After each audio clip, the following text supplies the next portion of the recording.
آسان جی، اس کا نام احزاب بھی ہے۔ احزاب کیوں ہے؟ احزاب اس لیے ہے کہ عرب کے اکثر قبیلوں نے طے کیا کہ مل کر حملہ کر دیں، مسلمانوں کو ختم کر دیں۔ ایک تو ابو سفیان نے کہا تھا احد کو کہ ہم اگلے ساتھ پھر آئیں گے بھائی اور کو ماریں گے، وہ بات ان کے ذہن میں تھی۔ نبی علیہ السلام نے یہودیوں کو مدینے سے نکال دیا، وہ منتشر ہوئے، پھر ان کا بڑا گروپ چلا گیا خیبر۔ انہوں نے جا کر کہ بھئی یہ تو جیت گئے ہیں احد میں، انہوں نے جا کر کہا قریش سے کہ اس طرح نہیں کرتے کہ مسلمانوں کی جڑیں ختم کر دیں، ایک بار حملہ کریں۔ ایک اور بڑا قبیلہ اس کا نام تھا بنی غطفان۔ بنی غطفان کے ساتھ ہوا، لیکن اس کو ایک لالچ تھی۔ اس نے کہا کہ آپ نے جنگ میں ہمارا ساتھ کیا تو خیبر میں بہت کھجوریں ہوتی ہیں، وہ کھجوروں میں ہم آدھے کھجوریں آپ کو دیتے رہیں گے ہمیشہ۔ اس کو لالچ ہوگی۔ یہ تین لوگ جمع ہوں گے۔ سال کون سال؟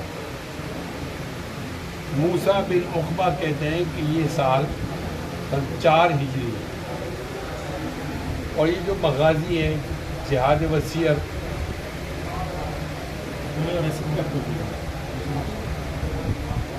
الجہاد وسیر،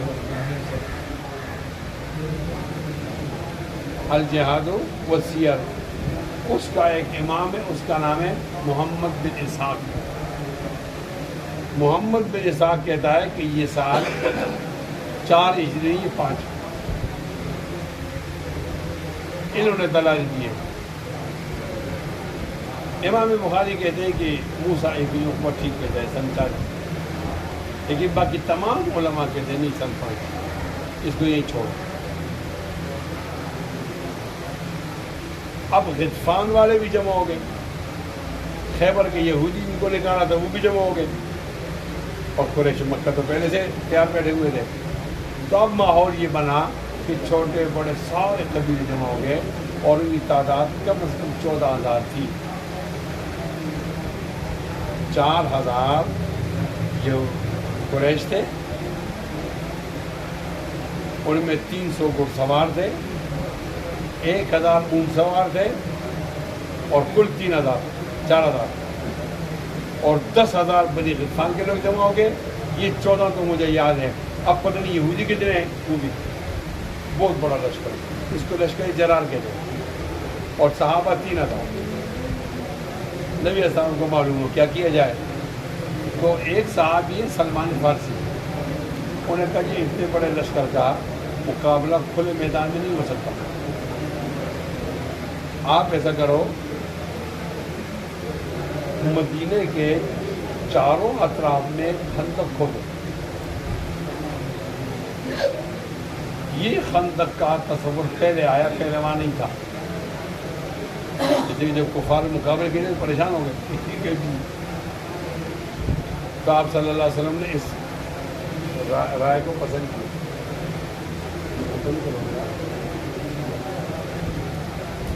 آپ صلی اللہ علیہ وسلم نے اس رائے کو پسند کیا۔ اب صحابہ کو کہا کہ آپ خندق کھودو۔ اب صحابہ کو کہا آپ خندق کھودو۔ کس طرح کھودو؟ 10 صحابہ اور 10 گز زمین،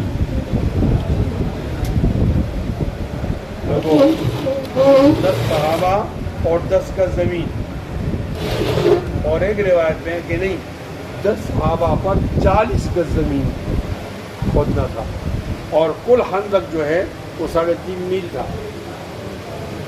یہ مدینہ چھوٹا شہر ہوگا، 3.5 میل نے اس کو گھیر دیا، اب وہ نہیں آ سکتے تھے۔ یہ خندق گہرا بھی تھا اور اس کی چوڑائی بھی زیادہ تھی،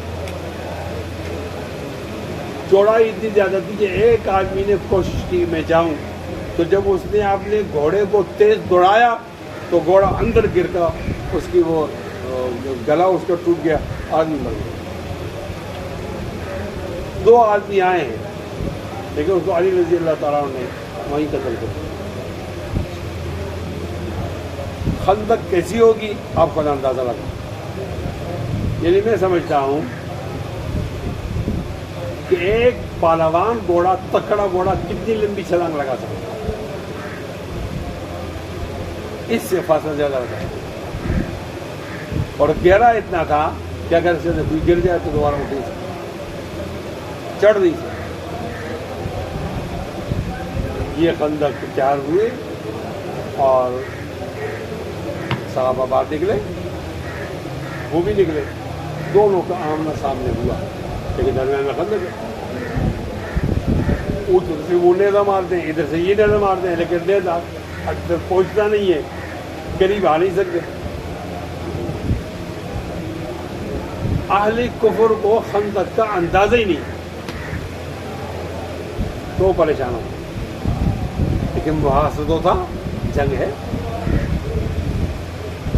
بعض لوگوں نے کہا کہ اس خندق 15 دن لگے ہیں، بعض لوگوں نے کہا 15 نہیں 20 دن لگے ہیں، بعض نے کہا خندق کھودنے پر 24 دن لگے ہیں، اور بعض نے کہا 1 مہینہ لگا۔ خندق جب بالکل تیار ہوا تو وہ آئے، صاحب آئے جہاد کے لیے باہر، وہ بھی آئے، تو آمنا سامنا تو ہو گیا، لیکن درمیان میں خندق تھا، اور اس لیے دور تھے کہ ان کی وہ نیزے اور وغیرہ نہیں ہو سکتے۔ اب یہ لڑائی کس طرح جاری تھی کہ صحابہ اندر ہیں، خندق میں محصور ہیں، یعنی اندر اپنے علاقے میں ہیں، اور کافر جو ہے وہ باہر سے انہیں گھیرا رکھا، اندر وہ نہیں آ سکتے۔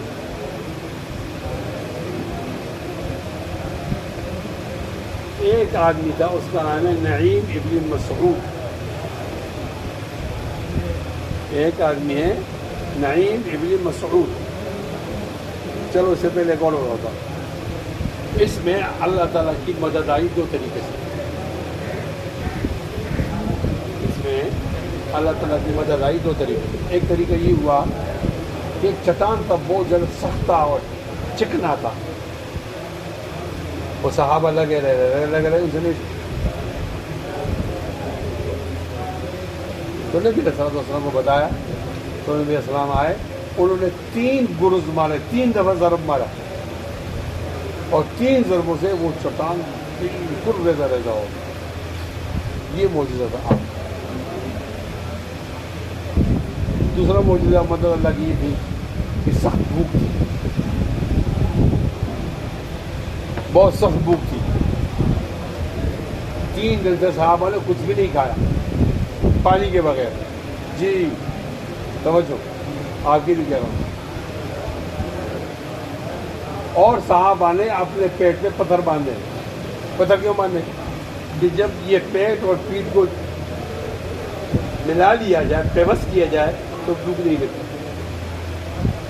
یعنی بھوکا تو ہوتا ہے آدمی، کچھ نہیں ہوتا، لیکن بھوک ستاتی نہیں۔ ایک صحابی نے آپ صلی اللہ علیہ وسلم کو شکایت کی کہ ہمیں اتنی بھوک ہے کہ ہم نے اپنے پیٹ میں پتھر باندھے ہیں۔ آپ نے اپنی مبارک قمیص کو اٹھایا تو دیکھا وہاں 2 پتھر پر نہیں، بھوک کی حالت۔ تو جابر رضی اللہ تعالیٰ کہتے ہیں کہ میں نے نبی صلی اللہ علیہ وسلم کو دیکھا کہ ان کو بھوک لگی ہے، کمزوری محسوس ہوئی، تو میں نے اپنے گھر والی سے کہا کہ کھانے پینے کے لیے کچھ نہیں ہے، تو میں کہا تھوڑا سا جو ہے، اور ایک ہمارے بکری کا چھوٹا سا بچہ ہے، اگر آپ کہتے تو میں پکا لیتی ہوں، تو انہیں پکایا۔ لیکن خاون کو بولا کہ جا کر نبی صاحب کو بتانا ہے کہ معاملہ تھوڑا ہے، سب کو نہیں لاؤ ساتھ۔ نبی صاحب نے پوچھا کیا بات ہے؟ تو کہتے یہ بات ہے کہ ہم نے تھوڑا سا کھانا پکایا ہے، آپ چند ساتھی لے کر آؤ۔ کتنا ہے؟ تو نبی صلی اللہ علیہ وسلم نے سب کو بولا او علی خندق آؤ، جابر نے آپ سب کے لیے کھانا کیا۔ تو میں بہت پریشان ہوا، گھر میں آئے تو بیوی لڑنے لگی، جیسے کہ میں نے آپ سے کہا تھا کم لوگ آؤ، زیادہ لوگ آؤ، تم نے بےعزت کرا کر۔ جابر نے کہا بیوی سے نہیں بھائی، میں نے نبی صاحب کو بتایا کہ ہمارے پاس کھانا کم ہے۔ اب نبی صاحب سب کو لے آئے تو میں کیا کروں؟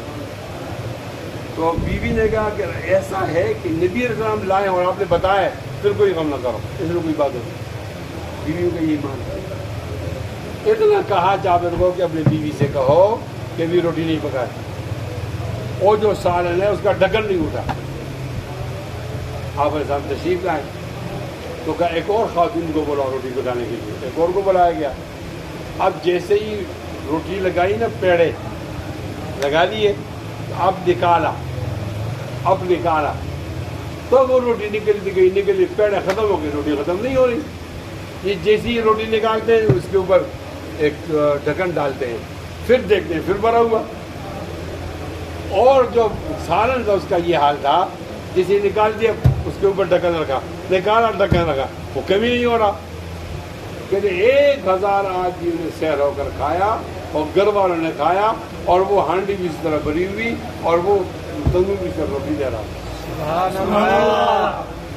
یہ اللہ تعالیٰ کی مدد.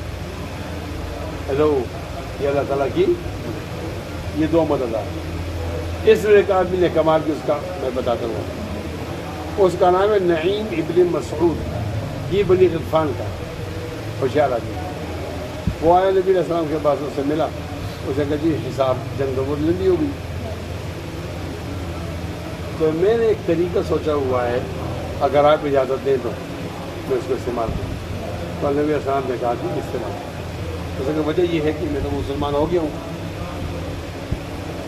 میں آپ کو نبی مانتا ہوں، لیکن میری قوم کو میرے مسلمان ہونے کا پتہ نہیں ہے.